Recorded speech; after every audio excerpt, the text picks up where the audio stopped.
1 Samuel chapter 14. One day, Jonathan, son of Saul, said to his young armor-bearer, "Come, let's go over to the Philistine outpost on the other side." But he did not tell his father. Saul was staying on the outskirts of Gibeah, under a pomegranate tree in Migron. With him were about 600 men, among whom was Ahijah, who was wearing an ephod. He was a son of Ichabod's brother, Ahitub, son of Phinehas, the son of Eli, the Lord's priest in Shiloh. No one was aware that Jonathan had left. On each side of the pass that Jonathan intended to cross to reach the Philistine outpost was a cliff. One was called Bozez, and the other Seneh. One cliff stood to the north towards Michmash, the other to the south towards Geba. Jonathan said to his young armor-bearer, "Come, let's go over to the outpost of those uncircumcised men. Perhaps the Lord will act on our behalf.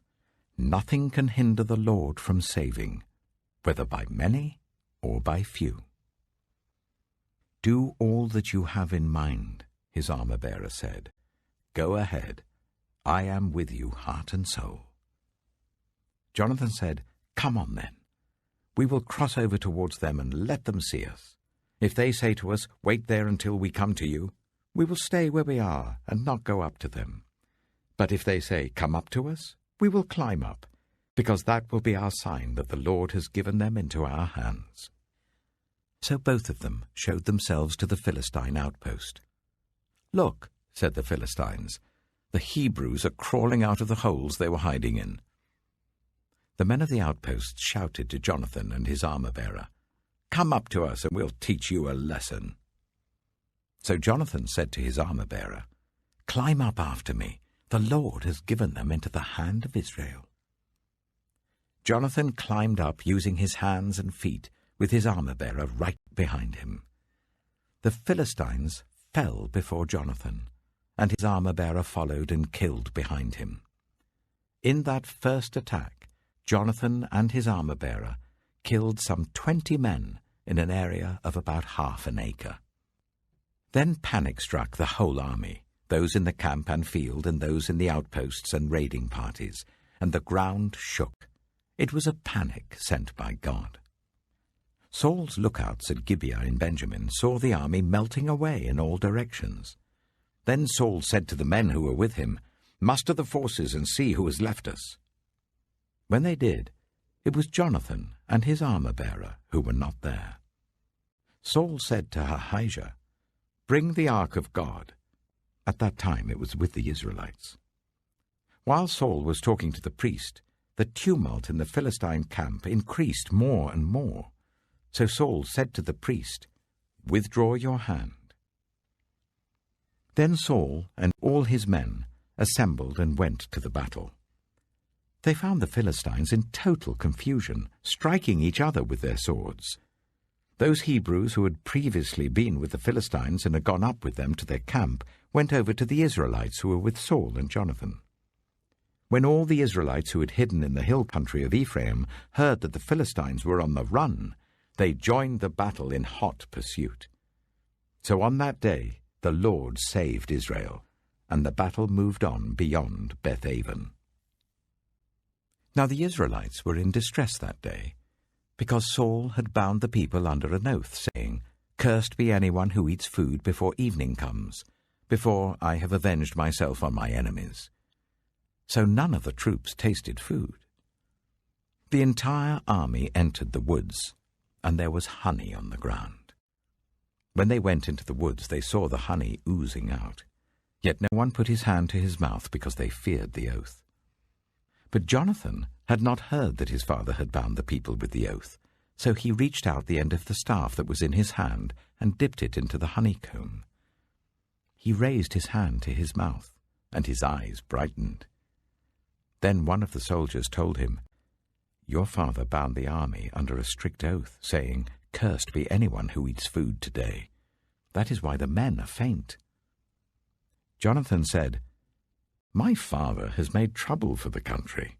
See how my eyes brightened when I tasted a little of this honey." How much better it would have been if the men had eaten today some of the plunder they took from their enemies. Would not the slaughter of the Philistines have been even greater? That day, after the Israelites had struck down the Philistines from Michmash to Ajalon, they were exhausted. They pounced on the plunder, and, taking sheep, cattle, and calves, they butchered them on the ground and ate them, together with the blood. Then someone said to Saul, "Look, the men are sinning against the Lord by eating meat that has blood in it."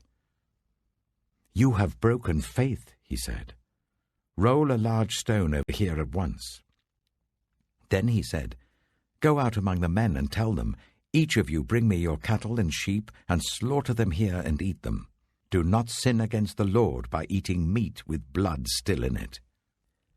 So everyone brought his ox that night and slaughtered it there. Then Saul built an altar to the Lord. It was the first time he had done this.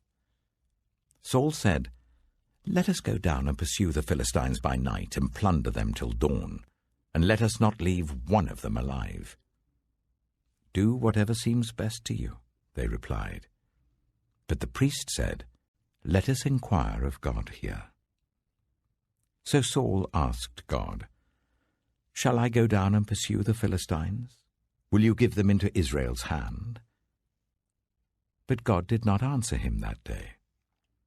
Saul therefore said, "Come here, all you who are leaders of the army, and let us find out what sin has been committed today. As surely as the Lord who rescues Israel lives, even if the guilt lies with my son Jonathan, he must die." But not one of them said a word. Saul then said to all the Israelites, "You stand over there. I and Jonathan my son will stand over here." "Do what seems best to you," they replied. Then Saul prayed to the Lord, the God of Israel, "Why have you not answered your servant today? If the fault is in me or my son Jonathan, respond with Urim. But if the men of Israel are at fault, respond with Thummim." Jonathan and Saul were taken by lot, and the men were cleared. Saul said, "Cast the lot between me and Jonathan my son." And Jonathan was taken.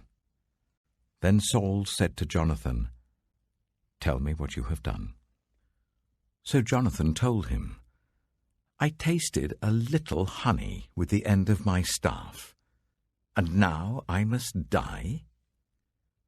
Saul said, "May God deal with me, be it ever so severely, if you do not die, Jonathan."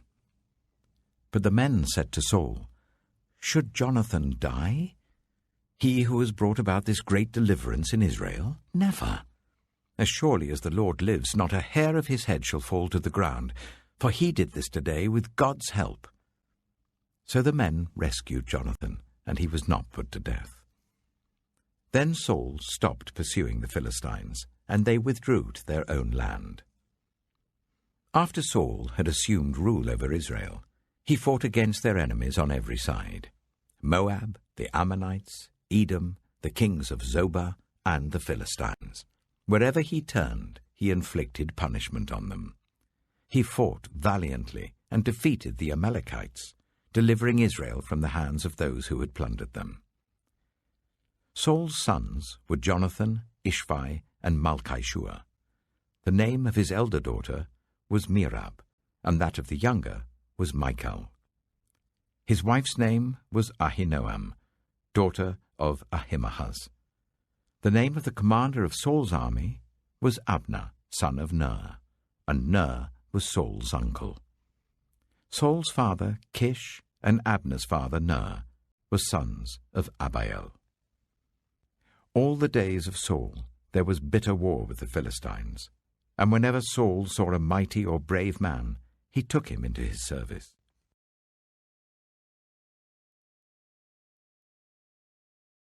1 Samuel chapter 15. Samuel said to Saul, "I am the one the Lord sent to anoint you king over his people Israel. So listen now to the message from the Lord. This is what the Lord Almighty says. I will punish the Amalekites for what they did to Israel when they waylaid them as they came up from Egypt. Now go, attack the Amalekites, and totally destroy all that belongs to them. Do not spare them. Put to death men and women, children and infants, cattle and sheep, camels and donkeys." So Saul summoned the men and mustered them at Telaim, 200,000 foot soldiers and 10,000 from Judah. Saul went to the city of Amalek and set an ambush in the ravine. Then he said to the Kenites, "Go away, leave the Amalekites, so that I do not destroy you along with them. For you showed kindness to all the Israelites when they came up out of Egypt." So the Kenites moved away from the Amalekites. Then Saul attacked the Amalekites all the way from Havilah to Shur, near the eastern border of Egypt. He took Agag, king of the Amalekites, alive, and all his people he totally destroyed with the sword. But Saul and the army spared Agag, and the best of the sheep and cattle, the fat calves and lambs, everything that was good. These they were unwilling to destroy completely, but everything that was despised and weak they totally destroyed. Then the word of the Lord came to Samuel. "I regret that I have made Saul king, because he has turned away from me and has not carried out my instructions." Samuel was angry, and he cried out to the Lord all that night. Early in the morning, Samuel got up and went to meet Saul, but he was told, "Saul has gone to Carmel. There he has set up a monument in his own honor, and has turned and gone on down to Gilgal." When Samuel reached him, Saul said, "The Lord bless you. I have carried out the Lord's instructions." But Samuel said, "What then is this bleating of sheep in my ears? What is this lowing of cattle that I hear?" Saul answered, "The soldiers brought them from the Amalekites. They spared the best of the sheep and cattle to sacrifice to the Lord your God, but we totally destroyed the rest." "Enough," Samuel said to Saul. "Let me tell you what the Lord said to me last night." "Tell me," Saul replied. Samuel said, "Although you were once small in your own eyes, did you not become the head of the tribes of Israel? The Lord anointed you king over Israel, and he sent you on a mission, saying, 'Go and completely destroy those wicked people, the Amalekites. Wage war against them until you have wiped them out.' Why did you not obey the Lord? Why did you pounce on the plunder and do evil in the eyes of the Lord?" "But I did obey the Lord," Saul said. "I went on the mission the Lord assigned me. I completely destroyed the Amalekites and brought back Agag, their king. The soldiers took sheep and cattle from the plunder, the best of what was devoted to God, in order to sacrifice them to the Lord your God at Gilgal." But Samuel replied, "Does the Lord delight in burnt offerings and sacrifices as much as in obeying the Lord? To obey is better than sacrifice, and to heed is better than the fat of rams. For rebellion is like the sin of divination, and arrogance like the evil of idolatry. Because you have rejected the word of the Lord, he has rejected you as king." Then Saul said to Samuel, "I have sinned. I violated the Lord's command and your instructions. I was afraid of the men, and so I gave in to them. Now I beg you, forgive my sin and come back with me, so that I may worship the Lord." But Samuel said to him, "I will not go back with you. You have rejected the word of the Lord, and the Lord has rejected you as king over Israel." As Samuel turned to leave, Saul caught hold of the hem of his robe, and it tore. Samuel said to him, "The Lord has torn the kingdom of Israel from you today, and has given it to one of your neighbors, to one better than you. He who is the glory of Israel does not lie or change his mind, for he is not a human being that he should change his mind. Saul replied, I have sinned, but please honor me before the elders of my people and before Israel. Come back with me so that I may worship the Lord your God. So Samuel went back with Saul, and Saul worshipped the Lord. Then Samuel said, Bring me Agag, king of the Amalekites. Agag came to him in chains, and he thought, Surely the bitterness of death is past.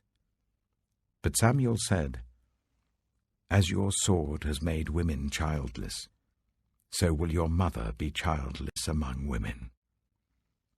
And Samuel put Agag to death before the Lord at Gilgal. Then Samuel left for Ramah, but Saul went up to his home in Gibeah of Saul. Until the day Samuel died, he did not go to see Saul again, though Samuel mourned for him. And the Lord regretted that he had made Saul king over Israel.